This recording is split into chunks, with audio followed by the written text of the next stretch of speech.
Hello, this is Matt Bergman, and you are listening to the Punk Rock Libertarians podcast, episode 126. I'm here tonight with Alex Miller. Yo. And we've got three newcomers. We've got Ryan Riot. Hello. Dude, it's got to be crazy, dude. If you're going to be Ryan Riot, it's got to be fucking insane, dude. Hey, all you motherfuckers out there. And then we've got Just Ryan. Hey. Hey. And then we've got Jess G. Just G. Hello.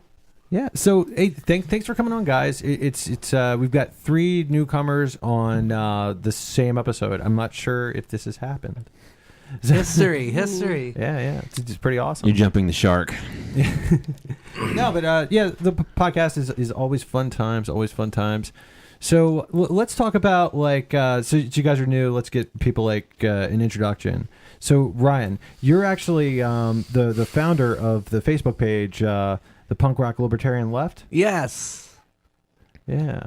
So you come from the left. Anything you want to say about where you're coming from? I think What's your journey? What's my journey? I don't have a journey, but I think that people need to take the standards of libertarianism and apply that also to the economic life. If we don't accept tyranny from the state, we shouldn't accept it in our workplaces either. Word.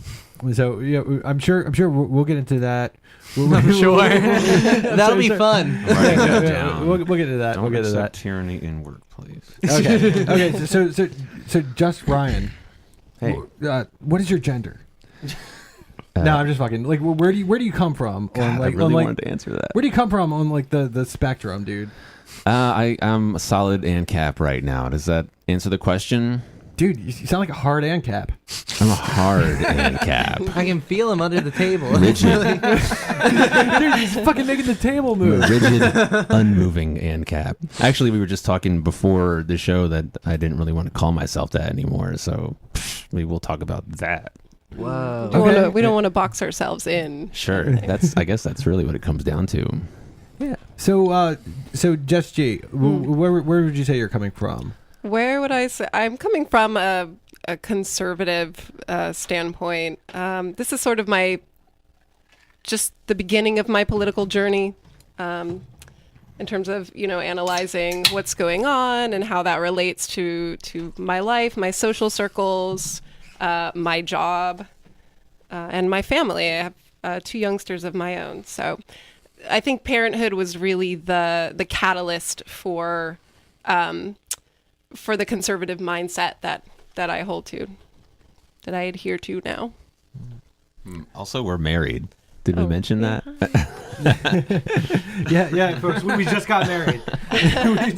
Really happy. Just married, just Ryan. Yeah. So, and it really is. You said it was a journey, and I think it really is a journey. Mm-hmm. I came to things from a family who was fundamentalist Christian, very religious right, mm-hmm. and I was brought up. I feel like I was brought up to not trust government, mm-hmm. Mm-hmm. and I was brought up to small government is better government.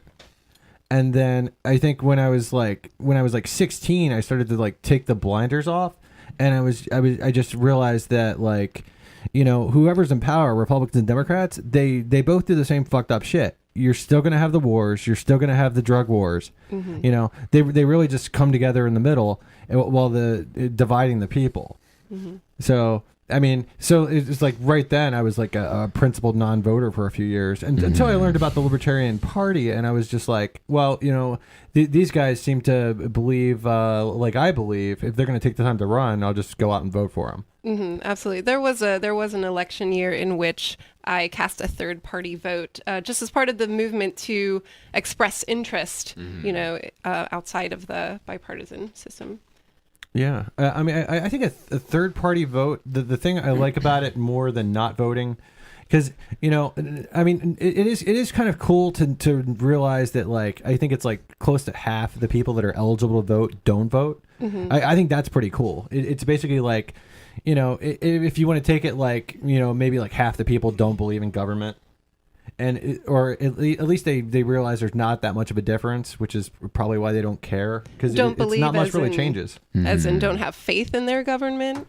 Yeah, well, pretty trust, much. I mean, trust. it just doesn't matter. You know, it's like I'd say the same fucked up shit just keeps happening.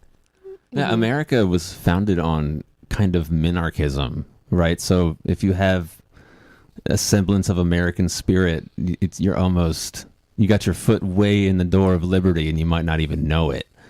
You know, I don't know if that's something worth talking about, but Well, yeah, but it's also canceled out too by the fucking scourge of patriotism, which, you know, it's no matter what your government does, no matter how horrible, you know, you gotta love you gotta love your government, you know. Love it or leave Yeah. it. And it's like, you know, there's a difference between like loving your country and loving your government. yeah, absolutely. I think we got to explore that, because, I mean, what the schools are teaching is more love your government. And then I guess people get confused, like you said, because I like patriotism. What the gray beard men's T-shirts are preaching is love it or leave it. Is what They're gonna I mean, get you.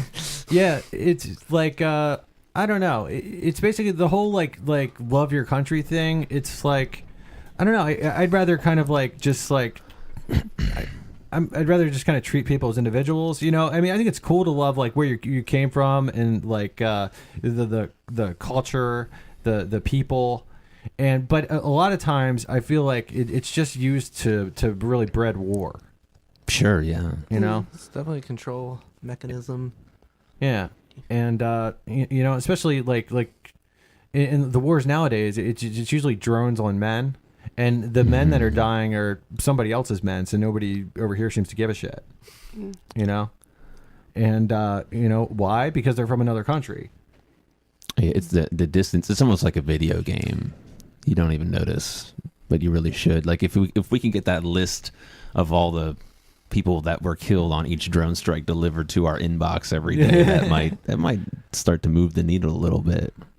Yeah, man. I mean, I'm all about like anything we can do. You know, I think that's something we definitely really need to get out there, because you know the mainstream media is definitely not doing a good job of it.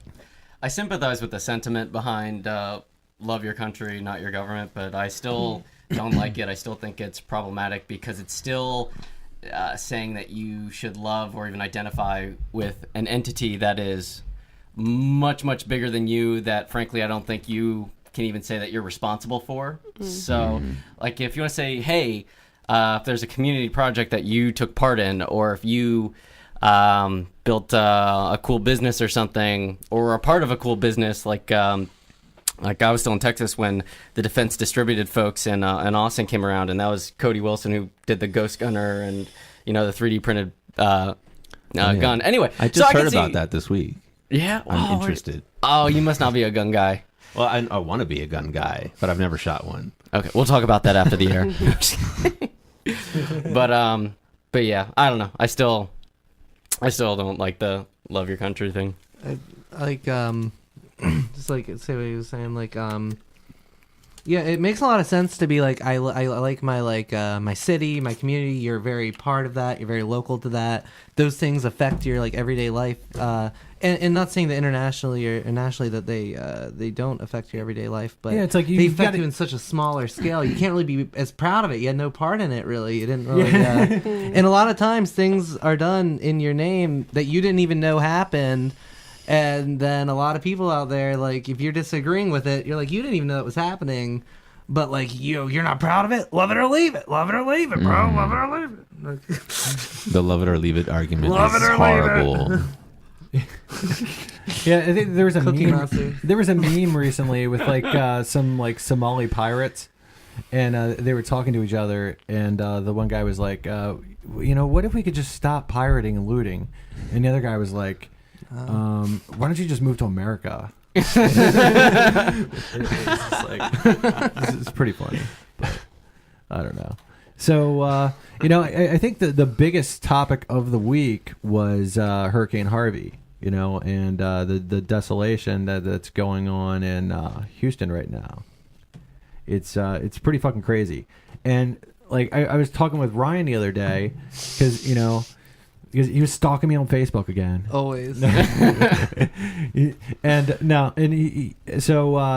He saw that I liked a picture about where somebody was talking about price gouging, and it's like, yeah, I like the picture of price gouging. So I think with the Hurricane Harvey, I think that there's been a lot of talk this week about price gouging, and it's just like, is it a good thing?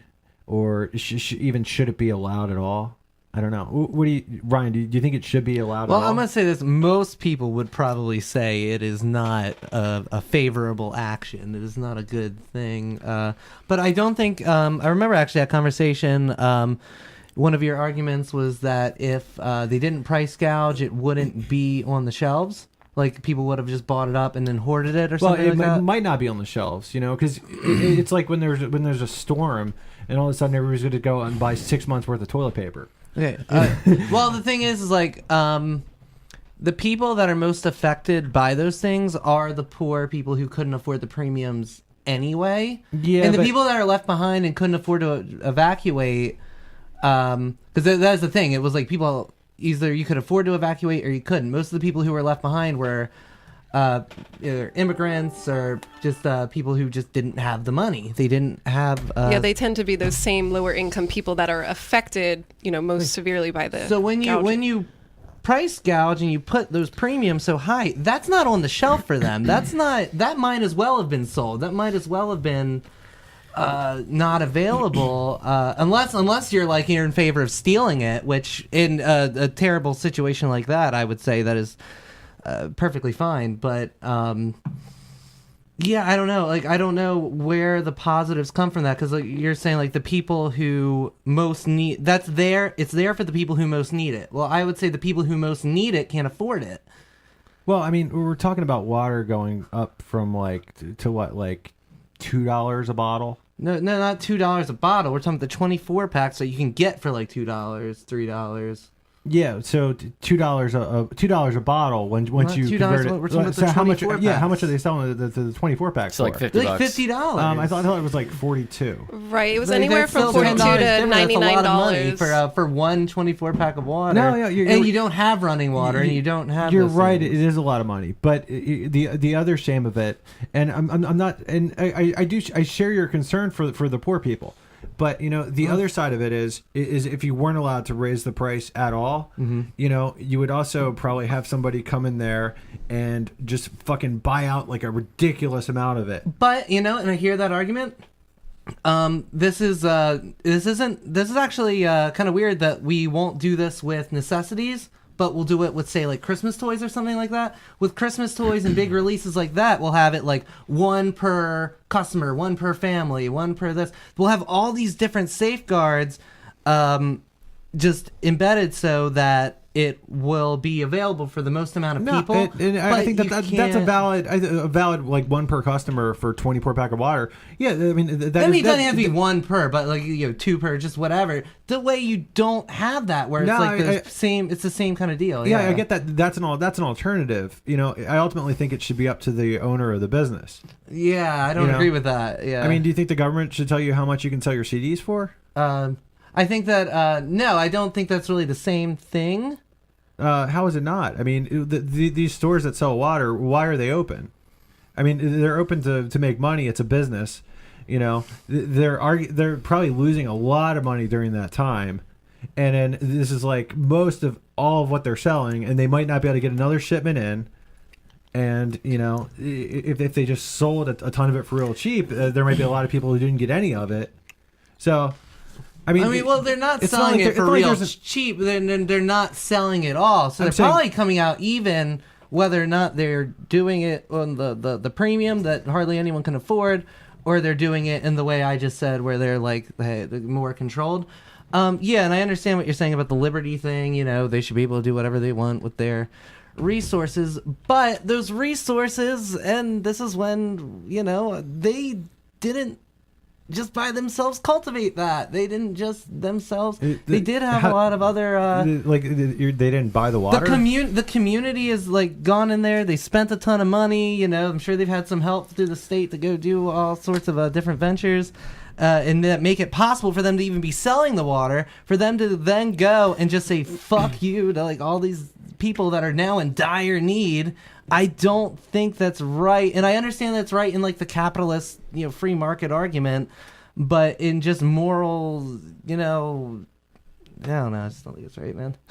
No, I mean, I think it's totally right. In which I then say that is an act of violence. If you had this thing that all these people need, but you're saying like if everyone was dying of this like disease or something, but you were the only one with the antidote, and you had that antidote, and you had plenty of it to go around, I don't think that they would that's be the thing. entirely... There isn't plenty of it. There's scarcity.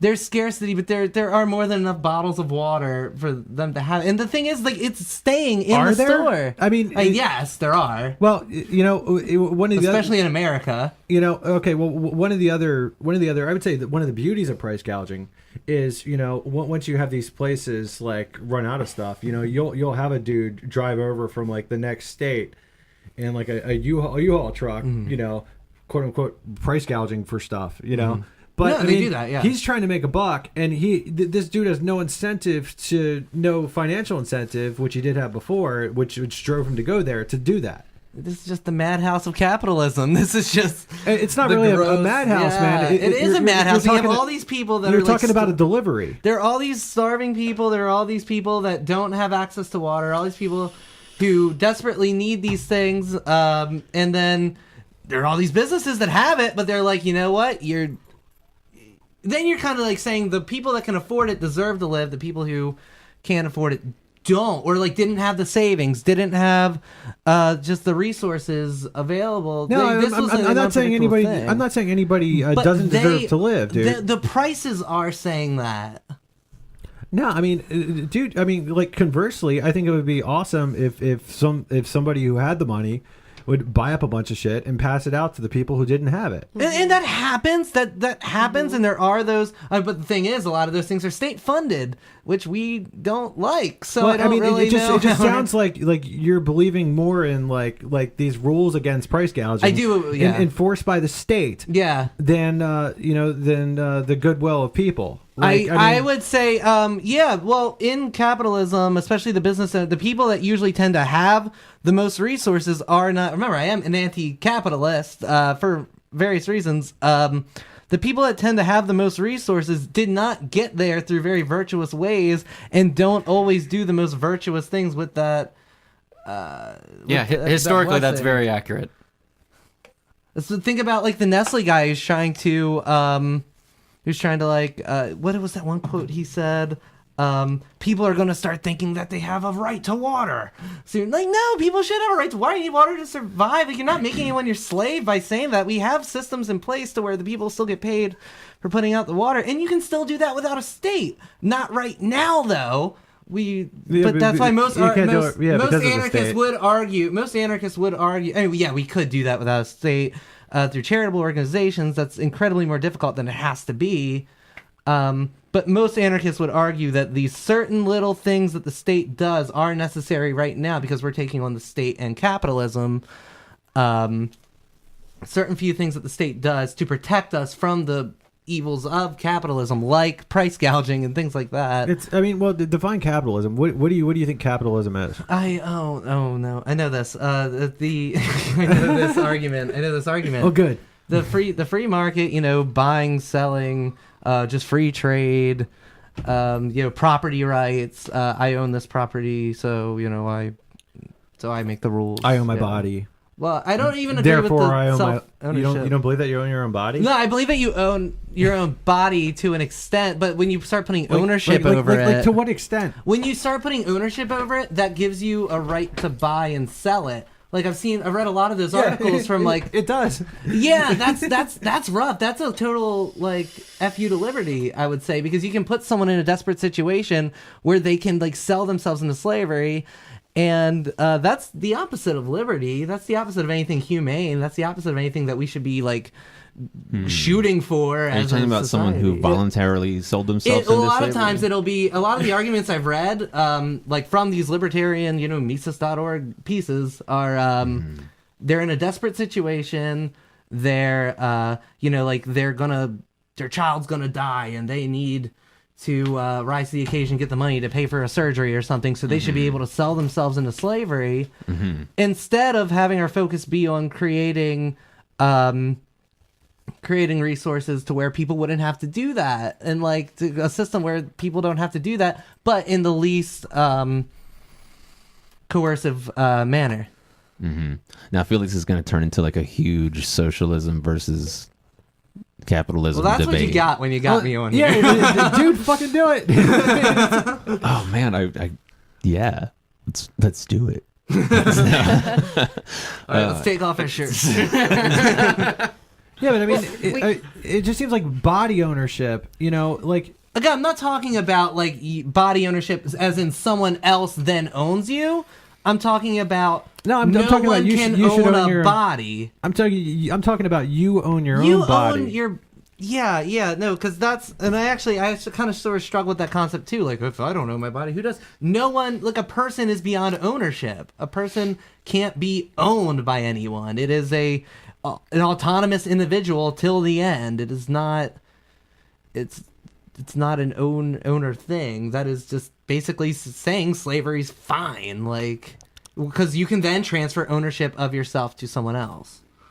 Well, it doesn't have to be ownership of your entire self. This is just super theoretical Mises slavery stuff, but you're not. Which a lot of them say it's fine. I mean, if If it's voluntary. If you sold yourself into slavery, I don't think you'd be selling your whole body and control over it into slavery. It would just be exclusive use of your labor and time for a set period of time. That's or something employment. like that. These specific articles were referring to slavery. They were referring to, you guys can make a contract. Remember, this person's in the desperate situation where their power level's like down here. Right. The other person has what they need, so their power level's up here. It's not this like equal, like kind of like the whole argument with like voluntarism with employment. No, one person needs to survive. One person has what they need to survive. So they're, and then their only other choice a lot of times are all these other people who are also up here.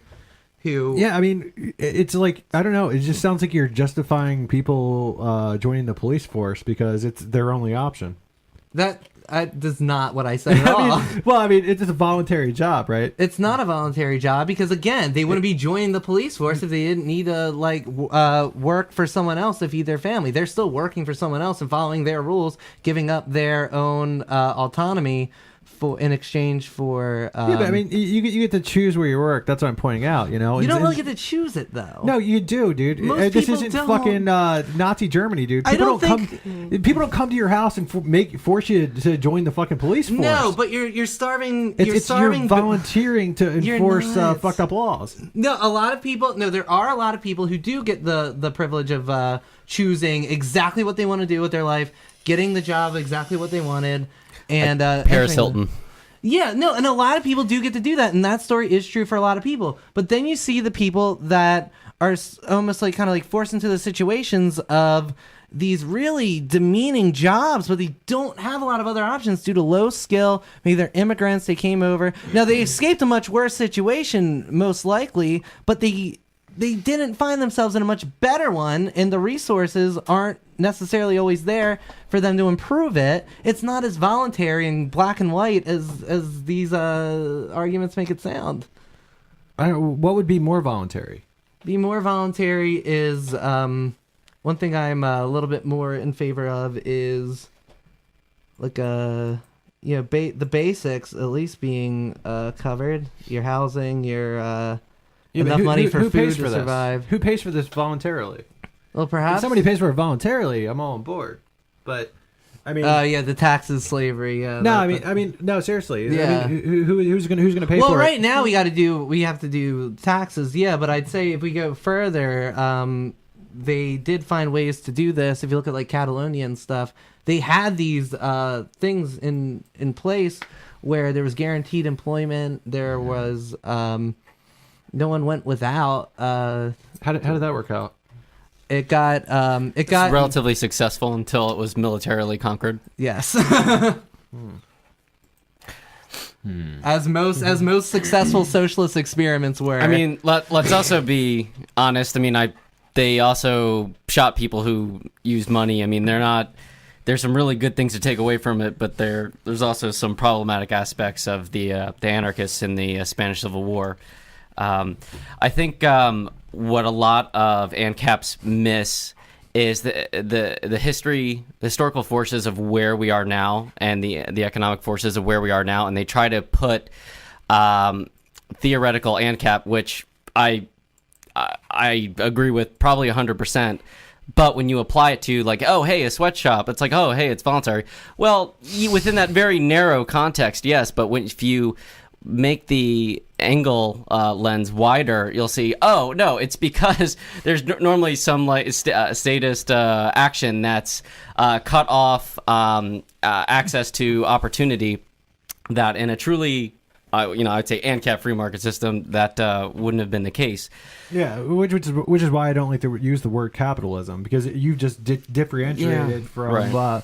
From like actual capitalism, whatever. I don't even like to fucking use the word. I'd rather like market anarchism. I'd say is a little bit better. I would just really real Market quick, freedom. real quick. I don't want to argue on this point too long, but I would say you can look at history just fine. You can find a million times where like capitalism is as fucked over people. You can find a million times where like some kind of socialist system fucked up people, and it can either be through the action of the socialist economy itself or the economy itself. It's usually through the power, like a power system.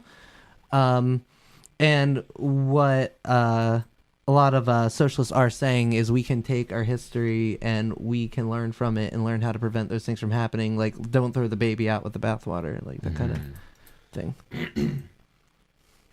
That's all I have to say. Got real quiet. So, There's so many things to think about.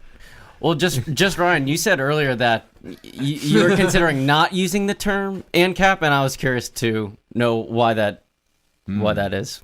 Yeah, well, what I really want is a free society, and I really don't want there to be some overarching structure that makes everything capitalism, because that would be the state, right? So I hesitate to say that it's something good would be called anarcho-capitalism, because who's making sure everything is capitalist? That's just one. The consumer. Well, I want there to be socialists in Ancapistan, and I want communists I want everybody to be there doing their own thing in areas where they can try their experiments on how to run their own societies. So Communities. I don't want capitalism to be forced on anybody in a free society. I would actually have to say though that if you look at how capitalism was started, I would say that isn't possible. You look at I had to get my thoughts together. They took almost like a peasantry, the self-sufficient peasantry, and they actually had to figure out how to get these people to work for them. They had the factories. They had everything they needed. They were able to, drink when they wanted to. They had cows and all sorts of things, crops and everything. They had everything they needed. They could make their own shoes. They could make everything, and there was actually a struggle to get people invested in the capitalist mode of production. It was hard, and you can actually look at the history of that, and it's really, really interesting. What would I look for? This is the first I've You heard can of actually this. look for that. Yeah. It was a struggle. They had to figure out how to almost kind of trick people into thinking that taking away their autonomy was good for them. No, they didn't have to convince them. They just would. Or force they them, were yes, violently. the enclosure movements that happened in England, the land grants in the U.S. So this is one thing that I really like. As an ANCAP, that was the term I used pretty much exclusively for years. And then I discovered left libertarian literature. And frankly, a lot of it is just history. And, and I didn't find anything about it to be in conflict with the underlying tenets of what I thought was individualist anarchism. So one thing that I would recommend, just because you asked, communal property, a libertarian analysis. I want to say it's by Carson, but I don't remember. But basically talks about the history mostly in Europe, Russia, and the U.S. and basically how, when industrialization was happening, there was a lot of protectionism put in by the state to basically sanction pollution. Like there used to be apple orchards in London. You know, they're not there anymore because the soot and factories and stuff kind of put an end to that. Hold on. Are you saying that there was a functioning society going Yes. where everybody had everything they needed? Pretty much. And then the It's state called the came in open and fucked it village up? system, or the village commune system. Oh, Yeah. So there was this system, and then the state came in and made everybody do something else and fucked it all up? That wasn't so much the state; it was rich people with influence. The thing is that the state helps the businessman. That's why Yeah. you don't see every businessman subscribing to libertarianism. Right. Very few owners of companies are libertarians. Well, I would say the businessman uses the power of the state that's already on the table to help himself. But your whole argument of I don't know, I don't want to say Fantasyland. That's kind of I think both of those statements were correct, though. But the whole Fantasyland of ANCAP stand of a socialist thing over here thriving, but also this. I don't think that you would have it be so peaceful because of the tendencies of people interested in capital, people interested in business building, and they want protection. They want violent protection. They Right. want to expand, and that's the thing with capitalism. Capitalism is expansion. Capitalism is imperialism. Capitalism is hang growing. on just one second, though, because Yeah. I mean, I know exactly what you're saying about the capitalist mindset, and it's Dude, I do want protection. I do want protection. Well, you want protection, but that's But protection how for does your that body or come? protection for your business. No, protection for my body and my property. Right, but I think what's going on here is that But, we're seeing how yeah. capitalists in the current paradigm constantly take advantage of the state to protect their own interests. And they would make another state almost. I can't really Well, see okay. a state not forming. I can't see it happening. Well, then you're not an anarchist. Well, no. no, I can see it not happening through. There's one thing I socialism, think not that capitalism. anti-authoritarian communists and syndicalists do miss, though, and that is when there is economic liberalization, even down on an individualized scale, power does tend to decentralize, and that's why we say market solutions will be a mix of communal enterprises. There will be public property in an anarchist system. It won't be state-run, but there will be common throwaways. That's of course, and I think ANCAPs who won't say, "Oh no, there won't." It'll only be atomized, fee simple economic relationships. I think both sides are wrong. The syndicalists and the, I guess the hyper capitalists. I don't know what else to call them, but. That's not scary at all. Imagine, see what That they do to sounds you really now. terrifying. If Yeah, capitalists hyper- rape you now, they're gonna hyper rape you in that. I just system. pictured Tron for some reason. These hyper capitalists, Right. just cars going every Oh which no, the way. hyper capitalists are outside the house. But also the anarchist, not in the ANCAP sense. The anarchist is concerned with the abolition of all human exploitation. So you'd have to.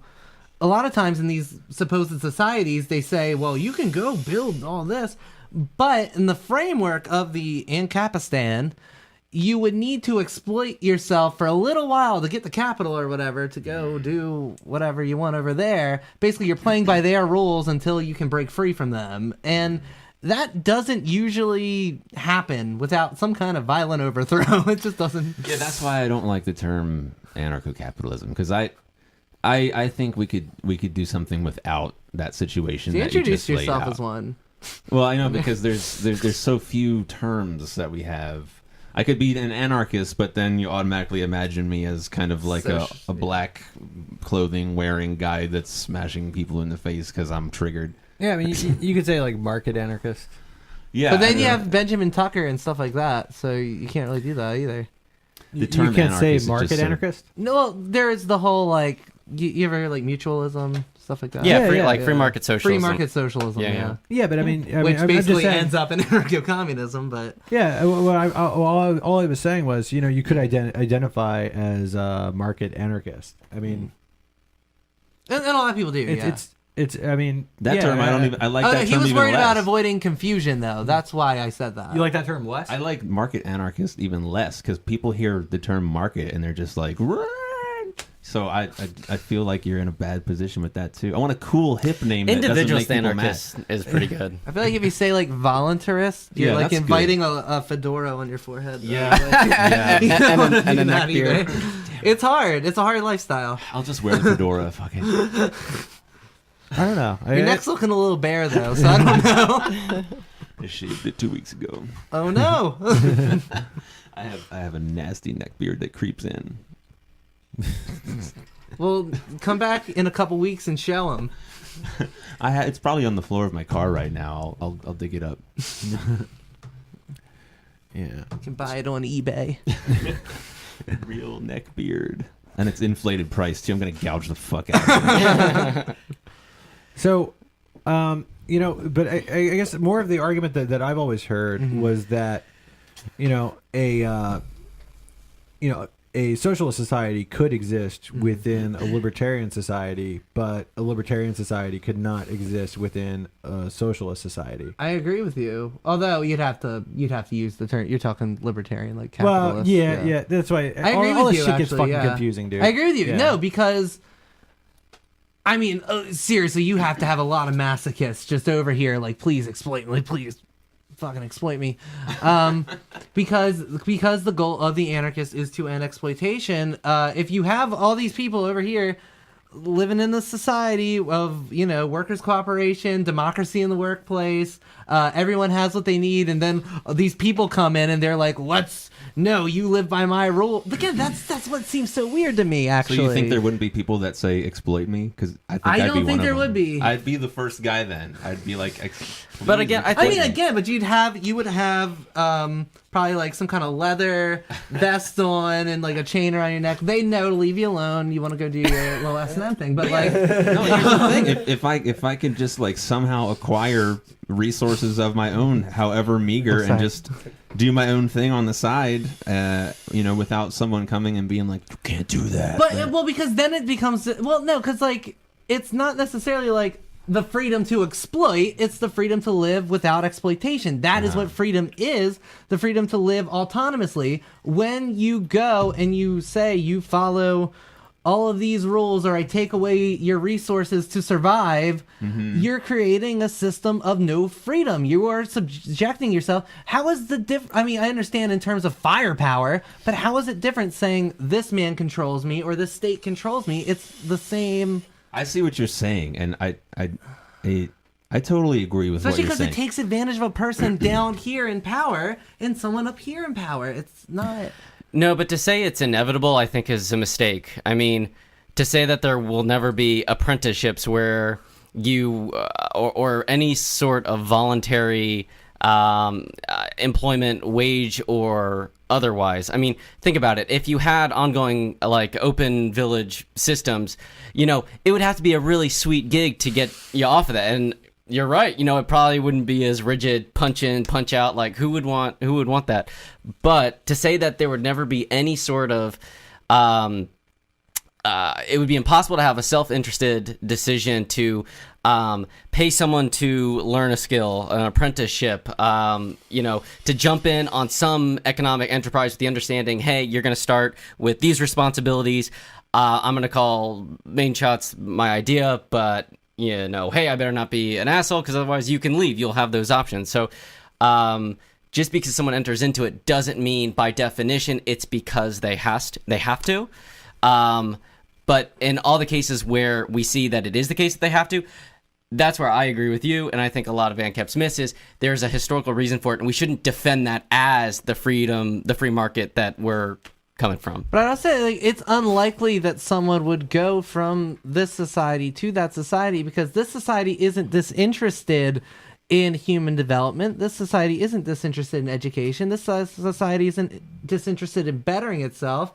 And through, we're not talking about some, like, we're going from, like, all this capitalism and high technology to some rural, like, little village town with no running water. We're talking about advanced, complex societies, much like our own. but to where the individual matters. Like they're talking about individualism, but what they're really saying is like, you're free to go sell yourself to whoever you want, or the few lucky ones will be able to carve out a path for themselves to then go let a bunch of other people sell themselves to someone else. But like, they're talking about society that is genuinely interested in the individual and is not, they don't find it acceptable for a person to become someone else's at the expense of their own autonomous self. Like, they would have that. I'd assume that you could go and develop yourself and learn a skill, and because people would still need that. Most people that aren't, what are the green anarchists? What are they called? Anarcho-primitivists? Primitivists. Yeah, most people aren't interested in living like that, especially given what we've proven works for a good amount of people, at least as far as like sustaining and developing individual talent. Like, we are just looking for a way to do that without people going without who need it, and people not being exploited in their everyday workplace, and people having a say in their workplace, and like they matter in their workplace. Yeah, lofty goals, and I agree with it. I agree with it. It just seems like so, like, our current system is gross, and it seems like to think I want more of that is just a disgusting I'd say that idea. is more of that. No, I'm agreeing with you on that okay. way. Yeah. I was worried that's the whole trouble of market anarchy is to try to convince people that we also agree that the current system is gross and we want none of it. And you know what I mean? Yeah. So, okay, just J. G. Just G. So you mentioned before that kind of identified, used the word conservative, and generally that word is applied to, hey, want to kind of conserve some aspect of the status quo. Mm-hmm. So curious, why do you use that word in that regard or differently? Just curious how you came to it, and what about it? What are you looking to conserve too? Like, that's what I'm wondering. Like, which parts of it? Well, in terms of like uprooting the economic system and increasing government powers. Mm-hmm.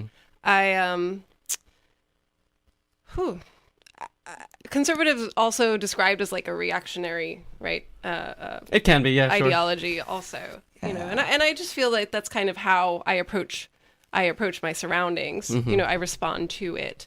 So, my whole thing with conservatism is, I did grow very much up in a anti-capitalistic kind of household. Whether it was, the Catholicism, the Catholic ideas that were coming from my family, or, the sentiment coming from the movies and media that I consumed. But nobody ever really gave me a clear definition of how capitalism works, how it came to be and how it works. We focus so much on how it exploits people, individuals, but we don't really have a conversation, like a reasonable conversation going about it. I think people are very quick to jump on it and dismiss it in general, just the general populace. And but they don't really understand it, the mechanisms. Yeah, I find Bernie Sanders' talking points to be annoying, at least concerning economics. It's really trendy and fun to shit on capitalism. It just feels good. It is. I mean, it causes pollution. I mean, we grew up with Captain Planet. How could you be against Captain Planet? Okay. I'd argue there's a reason why it's so fun, though. Like, there's a reason. And we do associate big business with the state, but business is prosperity, and statism is just the control, just the management of everything. And I think that when you separate those two, I think that, big business is not necessarily a threat. It can only improve opportunities for everyone across the country. Especially... But there are so many businesses that do overstep those bounds to where they're, what are the businesses that with private prisons and everything, actually literally enslaving people for pennies on the dollar to make their goods. Right. These are the Right, people and- that you're trusting with society. And when the state government ends. has passed laws to ensure the steady income of felons. Which is why I'm not saying I'm pro-state, I'm pro-state but anti-capitalist. I'm saying both. Yeah, like it's just. That's the question. Well, no, I'm saying be against both. Like, Well, I believe in the power of the individual, and I believe in community. I've rejected religion as a result of being raised Catholic. It's a pretty common thing, I think. Yeah. But there have been times in the past where I was drawn back to the church only for that sense of community.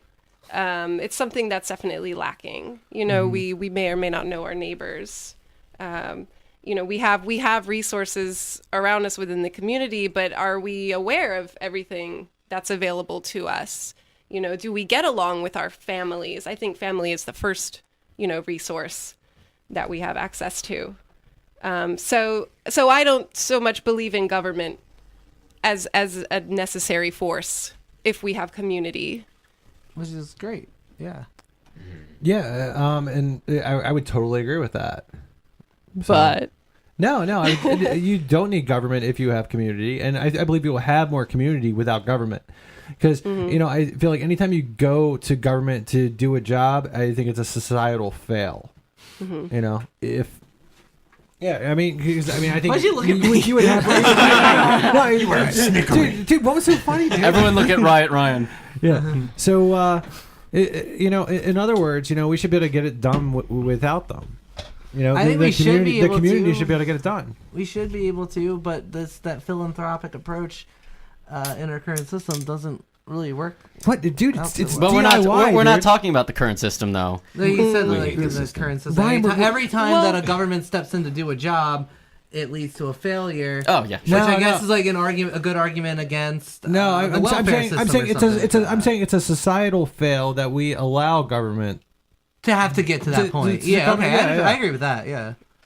Yep. we allow government to take our resources and then distribute them as necessary, and so there's less incentive for the individual to. Like, also, it's not always as necessary. I think markets can do it better. I think it's really too complex for for one person to tell everybody how to live. It's too fucking complex. But with markets, it's you've got a bunch of different people, competing and getting it done. You've got the laws of supply and demand, really getting things done. Mm-hmm. So, and I just think it's a natural order. But being obstructed, I mean, if we go back to Texas, the state of Texas does have laws that prohibit price gouging. Yeah, and I would say laws that laws that really drive some people away from going there with some stuff. Mm-hmm. So and not to say that there isn't going to be people going there to help, and I think it's awesome that people should go there to help, but I don't think that you should say like, well, if you go there to help, there's not going to be any sort of incentive for you. I'm just wondering, just wondering real quick. These people that are being told like not to go there because like price gouging's keeping me from going there. Who do you think are buying these goods? These are people who've gone without food for like days and days and days because they couldn't afford. A lot of them couldn't afford the higher prices. A lot of them couldn't afford a lot of these things, or just everything they had was destroyed. Maybe they need money to rebuild that. It's like, I don't think dude, I totally think somebody down there with a lot of money, or I totally think, we should send money down there to, pay for goods for those people as well. But to tell somebody that they can't drive down there to earn some profit, I mean, it's more stuff down there. Mm-hmm. Like it's another option. Don't we have disaster relief funds in place already that are those are great. Those are fantastic. Right, and emergency preparedness programs. People whatever down there to who are just down there to make a buck off of hard off people. I think don't the know. $100. I'm sorry to cut you off. I just want to say, I Yeah, think the yeah. $100 water is just for the guy who doesn't feel like driving 2 more blocks to the disaster relief tent or whatever. He's just like, I Even got the still, general if store it was right like here. an instant, even if it was like a short-term decision to buy this $100 water, that's $100 that could have gone to fixing his car that was now destroyed by the flood. That was $100 that could have gone. There are a lot of different things wrong with it that go outside of like, oh, just someone like, yeah, the easiest argument to make is a poor person can't afford it.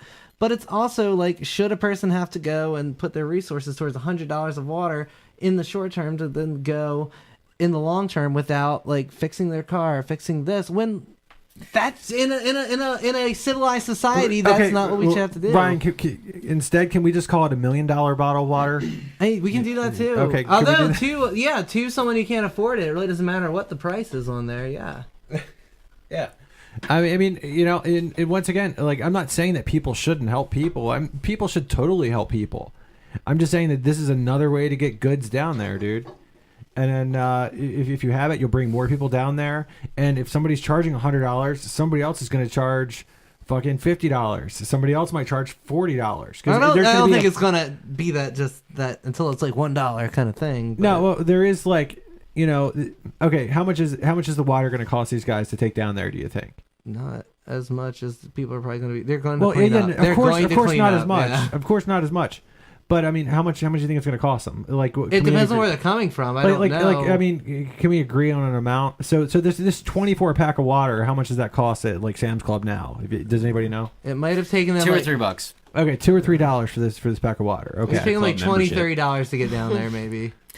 And Plus that's tax. with the normal supply chain, and everything is normal. And one thing that we have to keep in mind is this is not a normal scenario. There's a limited amount of resources, and one thing you can't legislate away is when a supply declines, like the value of it, people's subjective value of it will go up.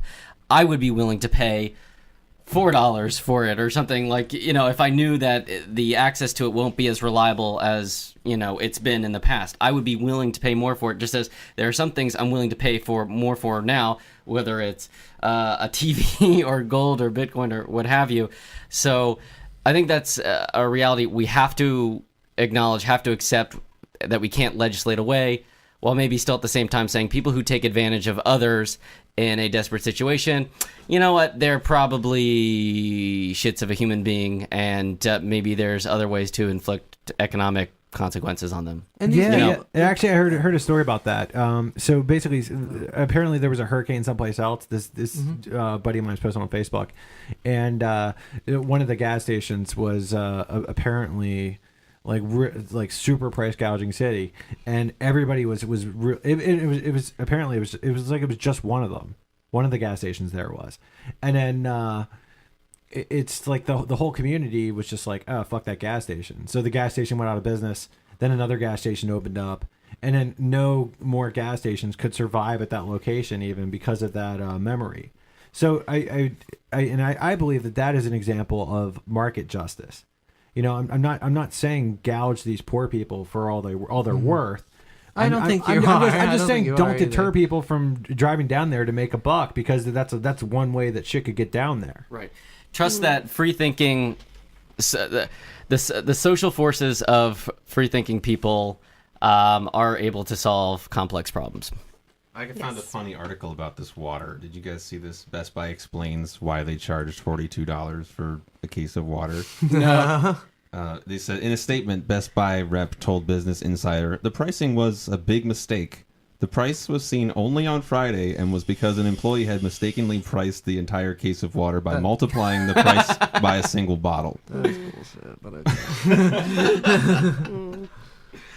It's like Joel Osteen didn't open up the church because no one asked him to. No, that's funny too, and that's another thing of market justice. You know, because this guy is going to look like so much less of what he's claiming to be. You Yeah, know? yeah. People are going to respect him less. You know, I think that market justice I mean, is at really least I soft hope on so. people. He's not going to lose off his money. He's not going to lose anything I'm besides sure a he's little bit gonna of lose something. credibility. He got He'll a lose lot a of little bad bit PR. of credibility. Yeah, but then he's like, he'll still. Oh, just trust. Just give it a month. He'll have all those same people there.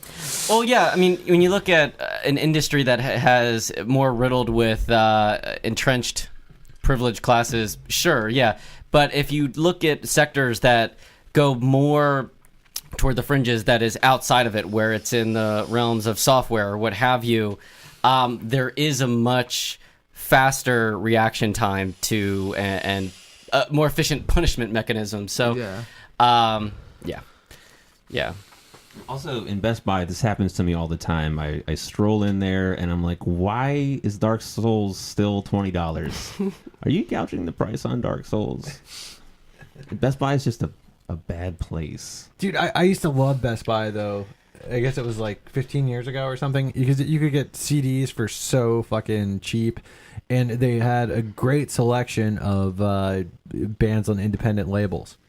So, and then I just stopped going there because they had, then they got higher prices and less of a selection. They never had what I wanted. Yeah, it's like you don't need that place anymore. It should be closed by now, except the state. They sell fridges and stuff, so people need a place to buy fridges, I guess. No, that's true. They should focus on that. TVs.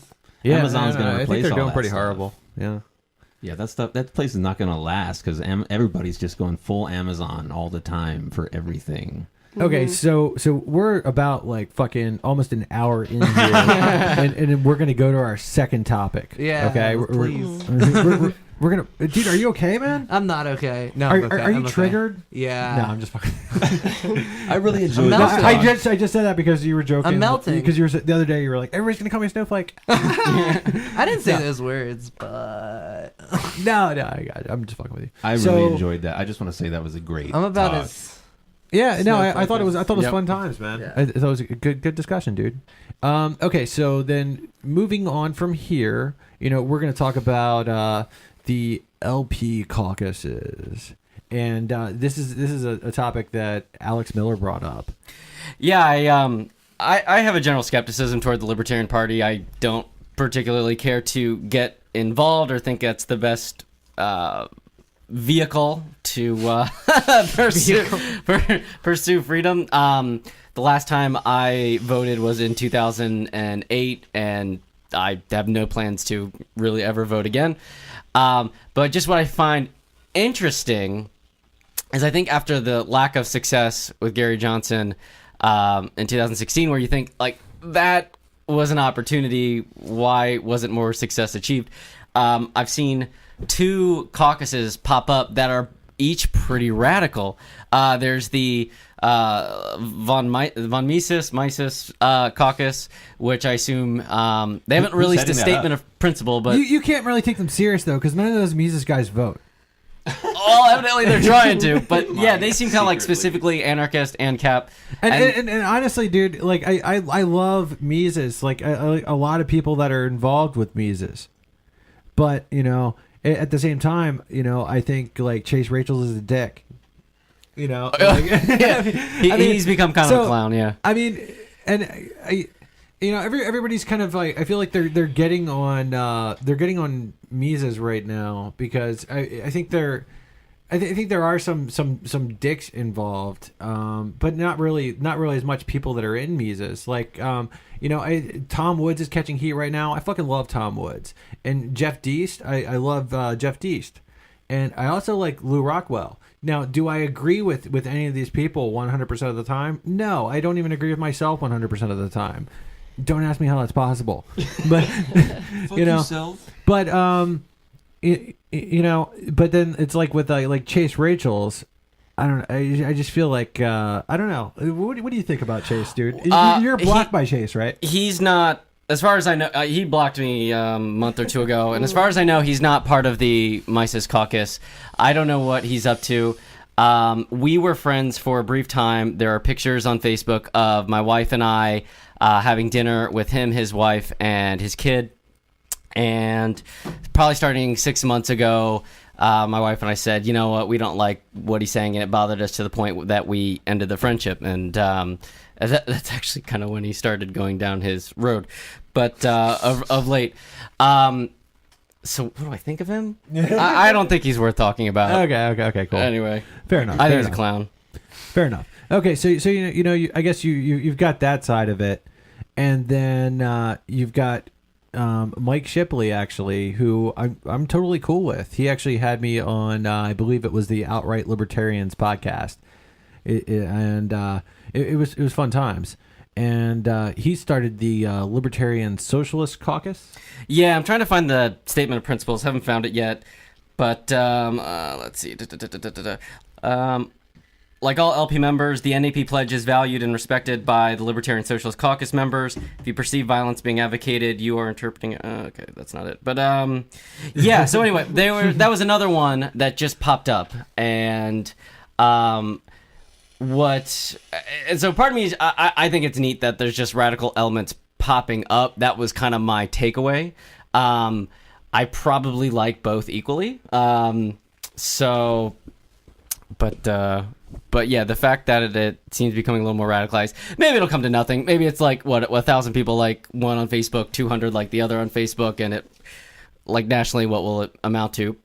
Probably nothing. But anyway, I just thought it was neat that popped up, that there are two explicitly anarchist caucuses that, in their minds, they're taking it seriously, and anyway, they're trying to bring the LP back to radicalism. So Wasn't there like a Tom Jones Twitter war recently? I know he's Tom Jones? No, not Tom Jones. Fucking dude. Okay, I'm sorry. Okay, it's not no, unusual. no, Tom Jones real quick? fucking Tom Woods Twitter war recently. He has them from time to time, but Yeah. my memory goes back 2 days. Well, so I can't believe remember. like one of the things that's pissing him off right now. People want him to disavow. to disavow Nazis, and he's Yeah, like. yeah.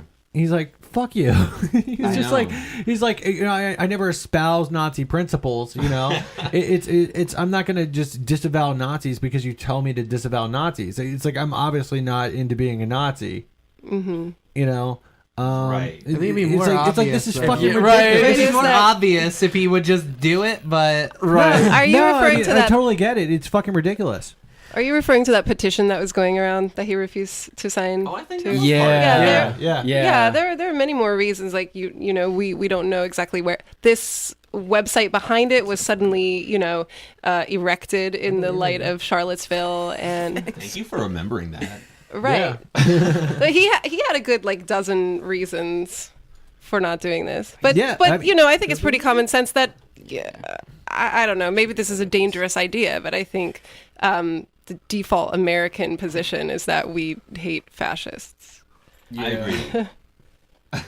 Yeah, well, I mean, even I don't know, define a fascist, and this is something recently, because I've always been under the opinion fascists could come both from the right and the left, but it actually came to my attention recently. I read it somewhere online that apparently the dictionaries changed the definition of fascism to be exclusively right around 2005, I believe. Oh. I don't. I don't know. Do you think fascists can be both right and left, I or don't do you think it it's just can- a I right think it's a wing right thing? wing ideology.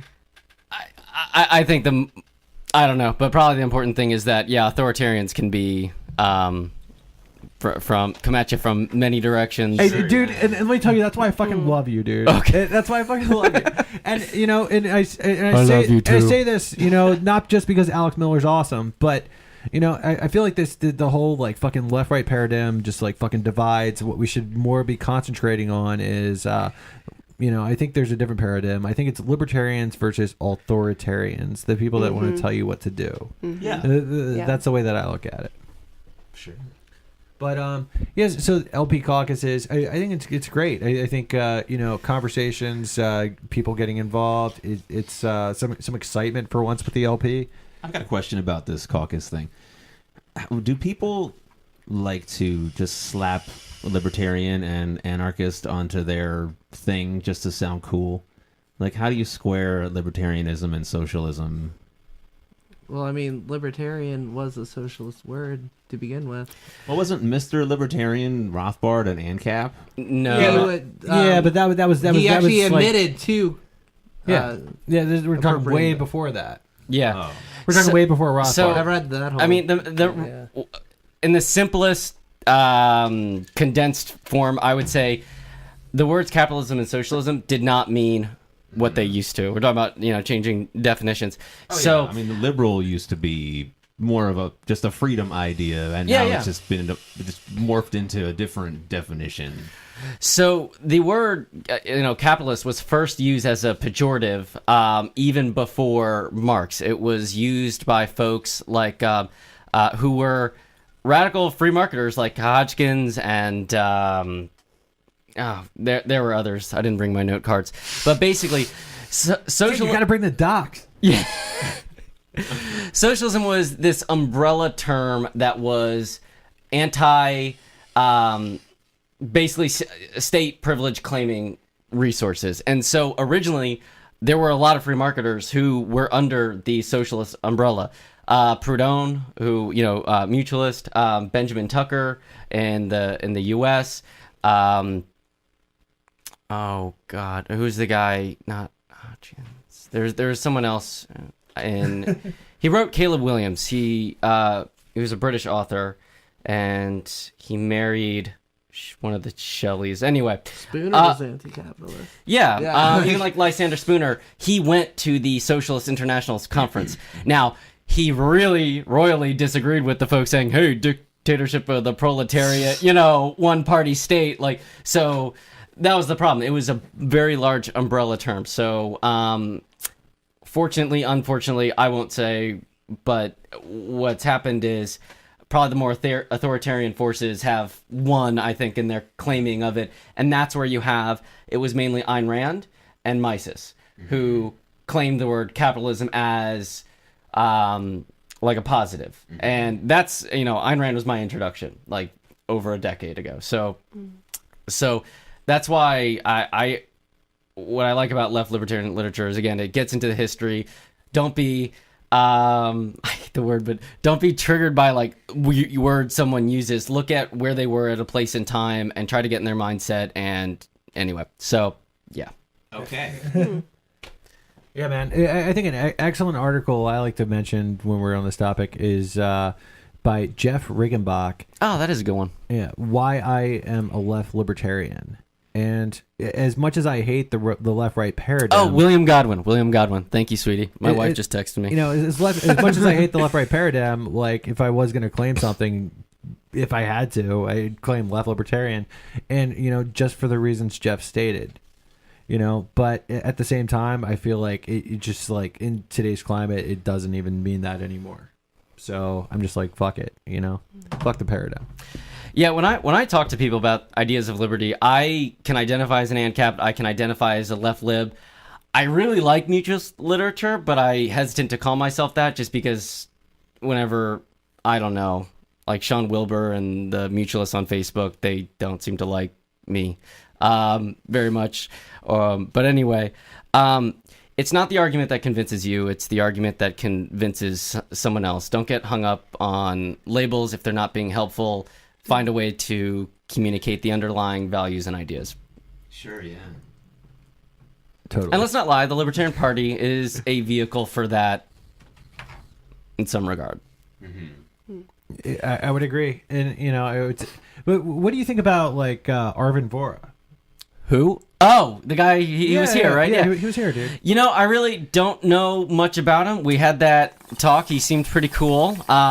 I know he is very skeptical of the military, which is one pitfall that minarchist libertarians, tend to have. And so to see him not have that, I thought was pretty neat. Dude, he also identifies as an anarchist. Oh, I didn't know that. Oh, cool. I like him even more. Yeah. Yeah, maybe, because we actually even talked about that on one time he was on. Because, and I was like, basically, like, before the podcast, when we were doing the outline, I was like, so would you identify as an anarchist? And he was like, yeah. And he was like, yeah. And then I was like, is it cool if we talk about that? And he's like, yeah. Okay. I was kind of shocked, Okay, one thing, he said recently, because I think we're Facebook friends, but I guess he doesn't show up. I don't know. Facebook algorithms are weird. But if you want somebody to show up in your Facebook feed, just go to their page and like a whole bunch of posts. If you're not seeing their shit, it's because Facebook's fucked up algorithm. You just go to their page, like a whole bunch of the posts. You should start seeing their posts.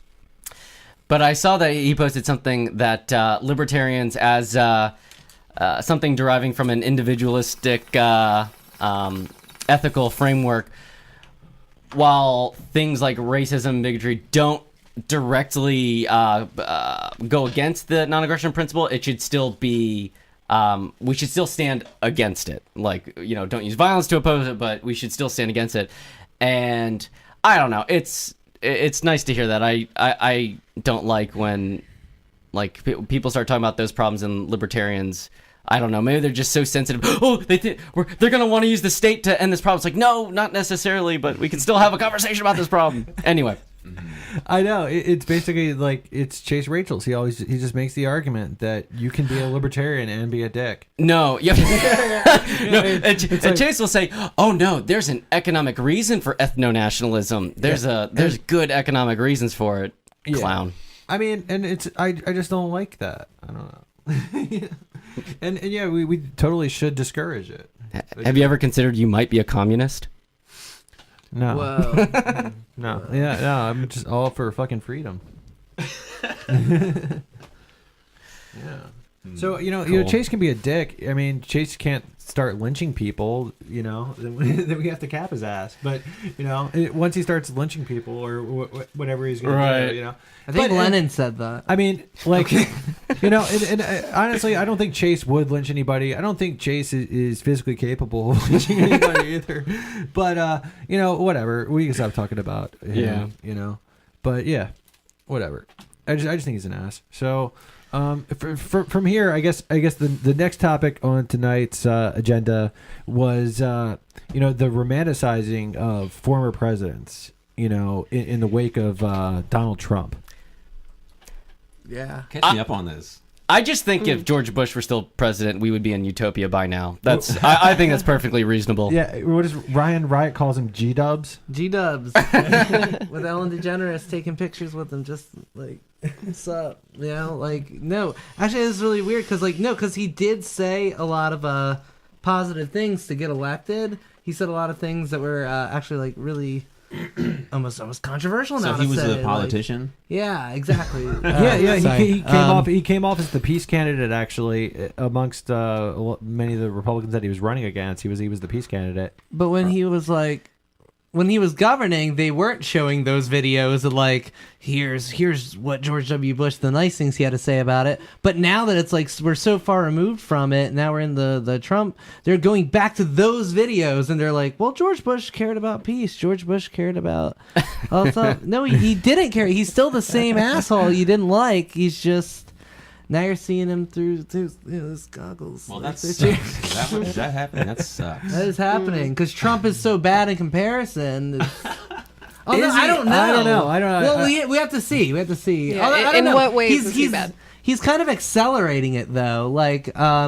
It took a pretty major event to bring out the worst in George W. Bush, but to such a broad scope of people. But Trump, though, he's just as soon as he got in there, he put his foot on the gas. He started going immigration ban. Yeah, it was scary at first. He's like, "Oh, hey, we're gonna appoint Steve Bannon to a powerful position, and hey, we're gonna try and put in a Muslim ban." It's like, oh my god, if this actually passes, this is just day 3. Those neo-Nazis, there's some very fine people mixed in there. There's some really very fine. Yeah, but I mean, I'd still say the scariest things that Trump do are the same things that Barry did, are the same things that G-dubs did. And now they're going to say they weren't. He's fucking, yeah, I mean, he's fucking killing people, and they still don't talk about the killing people. And, the bottom line is you wouldn't fucking need an immigration ban if we weren't bombing people over there. They would not give a fuck about us. So... if these people do want to come over here and bomb us, they kind of have legitimate reason why. If we're bombing them over there, let's just get the fuck out of these countries, stop policing the fucking world, Right. Stop killing civilians, It happens like every fucking day. Yeah, the cycle of violence has to be broken at some point. It has to be acknowledged, though. Like, most people won't acknowledge that that's the reason for it. It has to be acknowledged, and it's kind of like a fizzy drink that's spilling over, and you gotta kind of, like, figure out how to contain it. If we can, like, even just at minimum, take those steps and just keep the people there necessary or whatever to, like, keep that from any kind of blowback. You know, all the like, weird little boogeymans that they keep in the room to stop us from doing that. If we can even just minimize it to that, but we won't. We're just going to expand and expand and expand and expand. You know, and that's why that's one of the reasons why I love Mises, because they always acknowledge that. You know, they always acknowledge the warfare state and U.S. imperialism. You know, they're totally fucking against it, and that's also a reason why I love Democracy Now. I think that they were very hard on Barry when a bunch of other people weren't. You know. So, I don't think anyone here needs convincing, though, that, like, all these people are just as bad as each other, some worse to varying degrees. It's just, like, what are we going to do about that? Like, the fact that they are being romanticized now. That's the problem. It's a bad thing that George Bush is being, like, now he's cool. He wasn't then, but now he's cool. And now all these things are okay. And then is that going to like set the new standard? Or then we're going to be like, let's go back to the good old George Bush days. Let's go back to the Obama days. Oh, yeah. I mean, that's what I mean. Fucking it's scary, like, it's because we're like starting to talk about just like how they're all bad. Like we all agree on that. Yeah, this is like a government PR campaign to distance itself from, George Bush. The neocons are going to make a play for the next presidential seat, right? So they got to start putting their propaganda out now. Like, George Bush was awesome. Remember that awesomeness? He was the neocon puppet, right? So they're going to have their guy. But it's liberals doing it, though. That's the weirdest thing. Like I said, like I said, really? like the Ellen the Ellen DeGeneres hanging out with George W. Bush and Michelle Obama and G-Dubs just like, you know, smoking together. I mean, cable. Oh wait, Ellen, is she on cable? She's on NBC. I know that. You know, I still think one of the best like movie moments ever was Harold and Kumar Part 2 when they smoke weed with G-Dubs. But that's essentially like, that's a movie, but like this is like, this is our reality. They're actually trying to say he was a good person, and this is going to be the new popular opinion. If you're a progressive, you will now think that George W. Bush was fine. Like, that is so insane to me. Like, the intimate pictures they're taking with this guy, the smiles, the cute little quotes that they put. Oh, like, yeah, and they show him like painting pictures of our fallen heroes, and he's such a he's such a softie, that guy. Yeah. Don't people like do he has that so with much blood on his hands. But he was a monster then, and that was the pop. It's just insane. Yeah. I think people have done the same for Hitler, haven't he? He had an artistic side. He was a painter. But that wasn't as effective. His though. mother like, didn't really love him. They're really rejuvenating his image at an alarming pace to where like you need to be kind of sort of like outside of, you know, you can't be a centrist and also think that like George W. Bush was awful now, apparently. Like, I mean, you can, but like most people aren't going in that direction, I don't think. Well, I think it's indicative of like a sort of a cultural perception of villainy, you know, evil, bad, wrongness. You know, we look at the individual and everyone has their strengths and their weaknesses. You see that in media and, you know, you see that in movies and entertainment. I mean, where your bad guy isn't all that bad. We give him a backstory, and now we get it. Yeah, thanks, Game of Thrones. But just how easy it was with Lego him, movie. especially like we're talking about like glorifying. He was just, you know, like 2 ago. He wasn't like, you know, 30 years ago. He wasn't like, you know, 50 years ago. And now we're like saying he was great, but he had all these flaws. He was like, we were, most people my age, you know, we all thought he was an asshole. We all thought he was terrible. But now we're reposting little memes of him smiling and giving 2 thumbs up saying war is bad. And like, you didn't think that when you were in power. Well, they always do that. It's just so easy, they always do that. It's so strange how like quick it is this time. I don't know. Well, it is strange how it's so quick. Totally. And with how, like, but the audience, that's what my issue is. That's why I keep kind of talking about it, because the audience, like, that's what I have the issue with, is the audience that's sharing them. It's not right-wingers. You don't hear a lot of, because they like George Bush anyway, but, like, the people who were very anti-Bush aren't so anymore. It's really, really strange. That's what's worrying. No, well, I Yeah. don't think the right wingers do like Bush that much, anyways. You know, I think and that was pretty obvious. Well, they're not sharing the stuff. That's all I'm saying. It was pretty obvious with Jeb Bush's voter turnout. You know, it's they were sick of a Bush. You know, I mean, it's you know, and that's part of the beauty of Donald Trump, because like as much as I hate Donald Trump, he's a fucking asshole, you know, blah blah blah. But guess what? He's doing all the same shit that Barry was doing as far as like fucking killing people, you know. So and the same shit as Bush before that, Yeah. you know. But it's like the beauty of Donald Trump, like. He was able to beat the entire Republican establishment. None of those fuckers wanted him. You know, the media just treated him like he had fucking leprosy. You know, I mean, they would just like rag on him nonstop. This guy's a nut, and then they would also like pervert his poll counts. You know, so.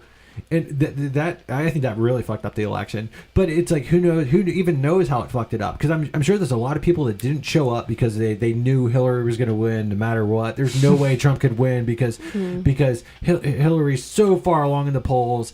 And you know, I really don't like Hillary. She's not even going to motivate me to go out, especially when I know she's going to win anyways.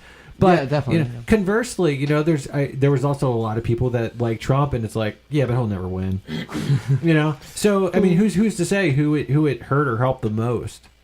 I don't know, but I mean, I do think that Trump, now that Trump is hated so much that the office of the presidency is finally starting to receive the respect that it deserves, and that is the beauty of Donald Trump, because we should hate the fucking president.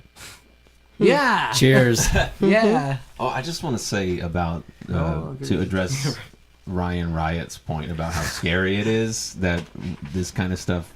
I'm talking about like setting the standards. Yeah, that is scary. I for think acceptable. Yeah. we haven't named the real evil here, and that's the mainstream media, because I feel that fear Fake news. all the time when the media just gets their mindset on something and they put an idea out there, and you get this whoosh. You feel like the populace is like, yes, I agree with that. It just instantaneously, like, it changes their mind, like, in a week. Well, I mean, isn't it really though just like the money powers? Because you know, those are the people that pay for the media, and those are also the people that fund the politicians. Well, that's why I said the mainstream media. And yeah, totally. But I mean, my point is like they're paid for by the money powers. You know, like it's really like a whole like it's like a trinity, really. You know, But they want. yeah. I mean, like that's how they get it all done. You know. Yeah, absolutely. Yeah, the media it does, it fucking sucks, man. And FedBook sucks, and I guess that's where we go into our next topic. You know, we were talking actually Just Ryan. We're gonna think of a better name, okay? But yeah, so Just Ryan brought up that you know, he thought maybe we should talk about alternative internet. That was a smooth transition. I implanted the seed.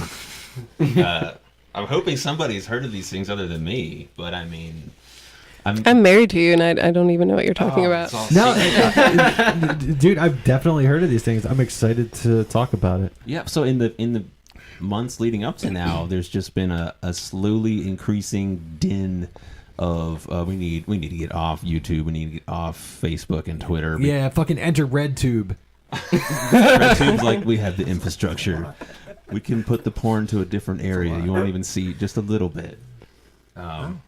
It's but up until like, I don't know, just like the past 2 weeks, this shit hasn't been serious. But now YouTube's got its new death squads, I guess. You know, they hired the ACLU or a couple of these different hate watch organizations to police the content, and they're shutting down channels. Or the demonetization was happening for months and months now, but now they're just straight up taking channels down, taking videos down, and it's just chaos. And then putting restricted labels on different channels. Well, yeah, like I know, like I watch a number of different. I'm a big YouTuber, you know, and I got into it from doing the website, you know, just finding news off of YouTube. Yeah. And then in the same time, I found a lot of just entertaining channels on YouTube. Like I like to watch a lot of retro video game reviews on YouTube. Mm-hmm. And I like to watch some other shit too.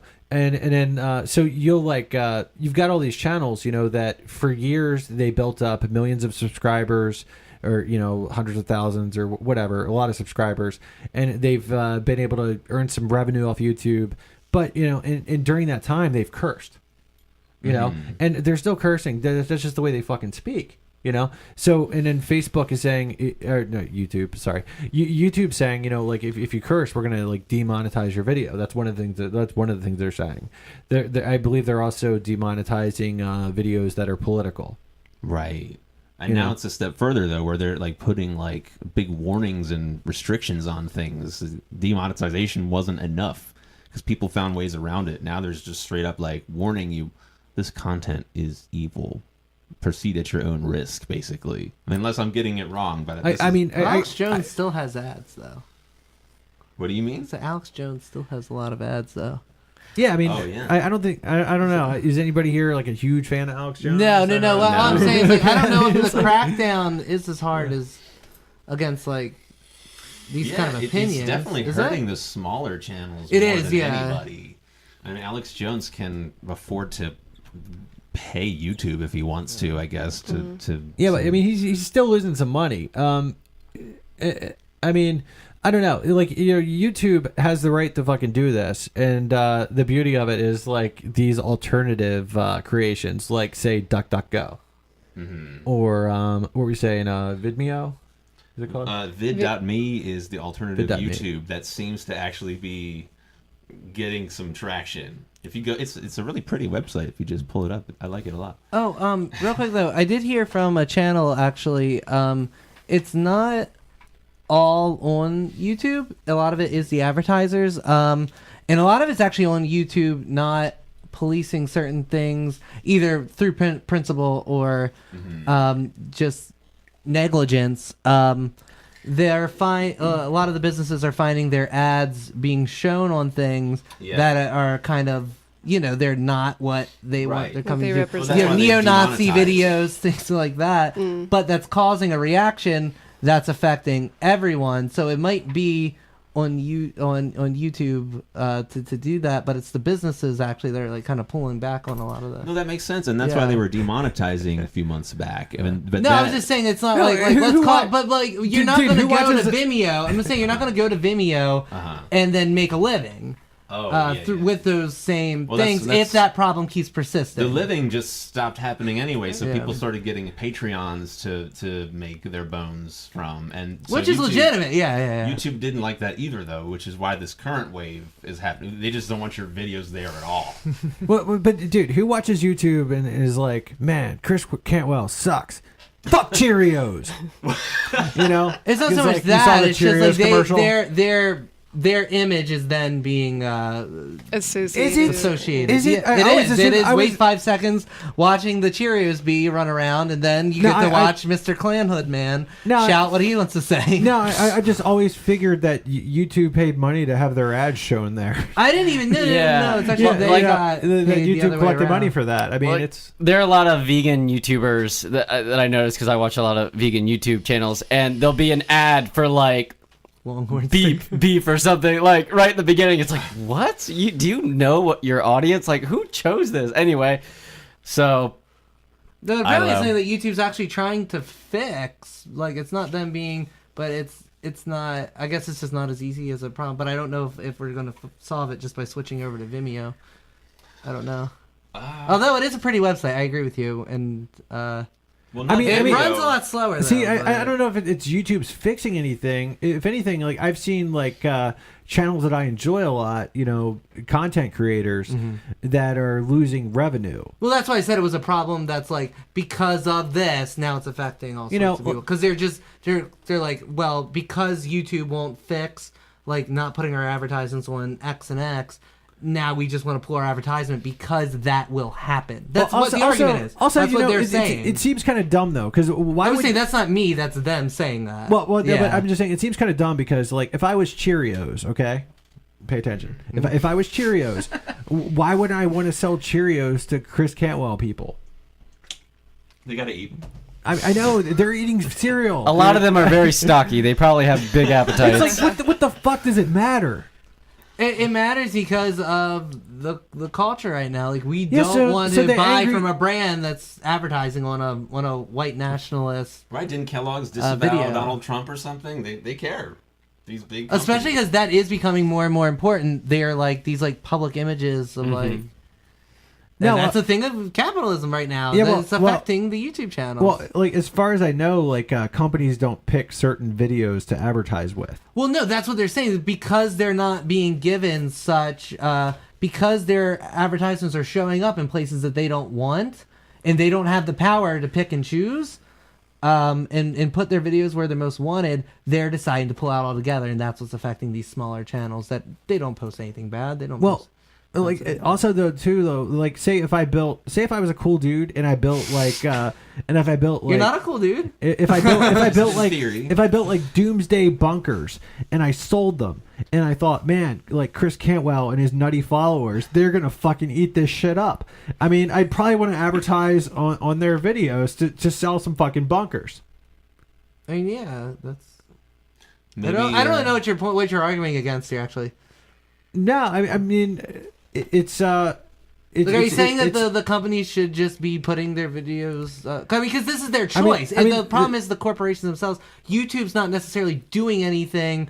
They're actually probably being even more advocates for free speech because they're saying like, we're trying to figure out how to do this. We're trying to figure out, but these companies are saying we don't want our videos here. We don't because we have all this hate speech in these videos, and our videos are showing up on it. I mean. I don't know. I feel like the point's kinda lost. I just think it's dumb of those companies to not want to sell shit to those people. Like if I'm into a dude that reviews video games and he says fuck every 2 minutes, they're missing out on an opportunity to sell me something. It's stupid, but I guess like. But they're imagine not if though because I use Coca-Cola- like if ad Coca-Cola- block. Imagine like Coca-Cola had a bunch of like Klansmen in their commercials, but Pepsi had, they were like, no, we ain't doing that. People would go to the Pepsi, and I guess like this is a way less extreme version of that, but that was just the furthest I could take the argument. Or like the Tiki Torch Company after the show. So they're like, Yeah. we just want to say we think what these people did is awful. Association does come down to it, just like politicians, like when they were like pulling up all that stuff on Ron Paul, like whether or not Ron Paul agrees with white nationalists or anything, he was there. In those groups, in those settings, talking and affiliating with those people. Not okay. Some people are open-minded like you, and they're like, that doesn't matter because I can see their core thing. A lot of people are like, first off, they just don't care enough about that person, that brand. They're like, there's plenty of other out here who are doing similar things, but they're not associating with that shitty stuff. So I it's mean, like- I don't know. You just can't show me anything that Ron Paul has said.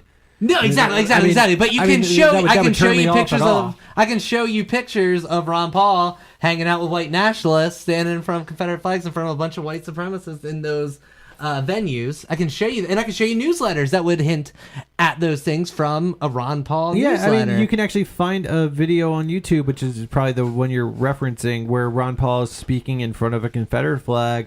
And he's talking about the Civil War. My point wasn't an anti-Ron Paul thing. My point was that he was then associated with it. It's very easy. It would be very, very easy to make the argument, at least, that Ron Paul associates with white supremacists. That would be very easy, and then you can even pull up the, whatever. And I'm not anti. I mean, I don't even know that I don't even know that white supremacists were even there.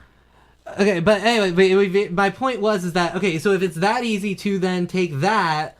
And then make that argument out of it, you could then say, oh, well, Cheerios are hanging out on, Mr. White Supremacist YouTube channel. Let's not buy Cheerios. Let's buy the competitor's brand that's selling the exact same thing. It tastes That like makes Tasty. total sense. I mean, but that's just one advertising model where YouTube sort of automatically applies. All I'm ads saying to- is that these things matter. That's what I'm Yeah. saying. In consumer opinion, it matters. I'm agreeing with you. Yeah. I'm saying that's a crappy advertising model anyway, and this is bound to happen at some point with that particular model of advertising where you're automatically applying ads to videos. Yeah, I'm not even saying it's right or anything. I'm just because like obviously they didn't have control over. I'm actually fine with it too, and that's why I just like the fact that there's alternatives popping up. Because if YouTube wants that model and they want to make that their shot, let them do it, and let someone else try a different model. Exactly. YouTube has what kind of obligation does YouTube have to these big commercial companies that that don't want to be associated with this or that? I mean, how does YouTube depend on them? Well, financially. Yeah. But will that not... Why can't the individual broadcaster have the choice of advertisements? And then that could be broken down into an agreement between the broadcaster and the company themselves. Yeah. Right. And YouTube can remain a neutral position. But YouTube chooses the side... People. Right. They choose the side of their income source. That's what bothers me. It's like the banning, because once again, like I watch like fucking guys that review video games that do an excellent fucking job. They're just normal people that probably work a fucking day job, and then they come. But they home. drop too many F-bombs. Yeah. But then they come home and they probably work like 12 hours on some of these videos, and then they're making some revenue off of it, so that it kind of helps justify doing it. It incentivizes doing it, and they're creating something that brings me an incredible amount of joy, and then. They've spent all the years, they paid their dues, they've built up their fan base, and now they're going to be demonetized. It just seems kind of messed up, just for saying like the F word, So, I mean, if like I watch a guy who reviews video games who says the F word, you don't want to sell me Cheerios? Well, yeah. I mean, that's what PlayStation should be advertising. So, Sony should be advertising on those channels. We're like picking on Cheerios so hardcore, like. It's fuck Cheerios. First thing I thought of. Yeah, fuck Cheerios. Yeah. Cheerios was the first thing that came to my mind. Fuck 'em. Like even Nazis eat Cheerios. What's the Aldi version of Cheerios? It's better anyway. Something O's. Tasty O's. No, you know why I said Cheerios? Because I was watching Pawn Stars on the HistoryChannel.com, and like between like every commercial break was this fucking Cheerios song. Like every fucking commercial break, and I was like, "Fuck this!" Watch Pawn Stars. What about Hardcore Pawn? Is way better than Pawn Stars. I haven't seen it. Haven't seen it. We'll talk about that next time. Okay. Pawn Stars reviews episode. Yeah. So I want to thank everybody that came on tonight. I had a blast. It was a very awesome podcast, and I'd like to also remind everybody that we have t-shirts for sale at libertariancountry.com, and you can also submit an article at www.thedailyliberator.com. And until next time, live free or die. The blood that is shed, drenching the flags of the tax bombs in red. Poisoned by a few at the expense of the many. So do the gods in a death machine. You can't justify killing by economic gain. For God, country, and democracy, you can put freedom in gunpoint in a foreign land. We support the troops, then bring them home. I believe that you will do the best for you. And I believe that we have the power, have the power. I hate the state, and I know I'm a slave. We can make a break the power, break the power. Society owes individuals nothing more than non-interference with natural rights. Once a virtuous person fully comprehends the non-aggression principle, the violence of the state becomes obsolete.